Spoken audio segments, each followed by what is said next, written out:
ଲକ୍ଷ୍ମୀପୁରରେ ସ୍ୱେଚ୍ଛାକୃତ ରକ୍ତଦାନ ଶିବିର ଅନୁଷ୍ଠିତ। କୋରାପୁଟ ଜିଲ୍ଲା ଲକ୍ଷ୍ମୀପୁର ବ୍ଲକ ସଦର ମହକୁମାର ନୂଆ ବସ୍ ଷ୍ଟାଣ୍ଡରେ ଥିବା ଦୁର୍ଗାପୂଜା ମଣ୍ଡପରେ ଏକ ସ୍ୱେଚ୍ଛାକୃତ ରକ୍ତଦାନ ଶିବିର ଅନୁଷ୍ଠିତ ହୋଇଯାଇଛି।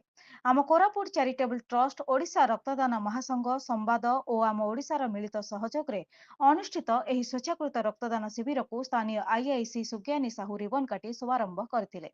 ଏହି ଶିବିରରେ ସମୁଦାୟ 32 ୟୁନିଟ୍ ରକ୍ତ ସଂଗ୍ରହ ହୋଇଥିଲା।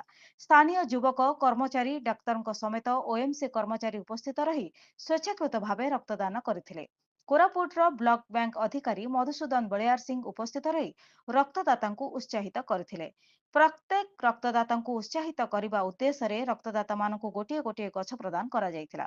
ଆମ କୋରାପୁଟ ଚାରିଟେବଲ ଟ୍ରଷ୍ଟର ସଭାପତି ନରେନ୍ଦ୍ର ଗରଡା, ପରମେଶ୍ୱର ସାହୁ ଉପସ୍ଥିତ ରହି ସମସ୍ତ କାର୍ଯ୍ୟ କରିବା ସହ ଶିବିରକୁ ପରିଚାଳନା କରିଥିଲେ। କୋରାପୁଟ ରକ୍ତ ଭଣ୍ଡାରର ଟେକ୍ନିସିଆନ ଦେବବ୍ରତ ଦାସ, କୈବଲ୍ୟ ଦାସ, ଅଜିତ କୁମାର ଗୌଡ଼, ରବୀନ୍ଦ୍ର ମିଶ୍ର ପ୍ରମୁଖ ଉପସ୍ଥିତ ରହି ରକ୍ତ ସଂଗ୍ରହ କରିଥିଲେ। ସ୍ୱେଚ୍ଛାସେବୀ ନରେନ୍ଦ୍ରଙ୍କ ପତ୍ନୀ ମିଲି ହାଲୱା, ଯୁବରାଜ ସାହୁ, ହର୍ଷିତା ସାହୁ ପ୍ରମୁଖ ଉପସ୍ଥିତ ରହି ରକ୍ତଦାତାଙ୍କୁ ଉତ୍ସାହିତ କରିବା ସହ ଆନୁଷଙ୍ଗିକ ବ୍ୟବସ୍ଥା କରିଥିଲେ। ଲକ୍ଷ୍ମୀପୁରରୁ ପରମେଶ୍ୱର ସାହୁଙ୍କ ରିପୋର୍ଟ, ଜନଶକ୍ତି ଟିଭି।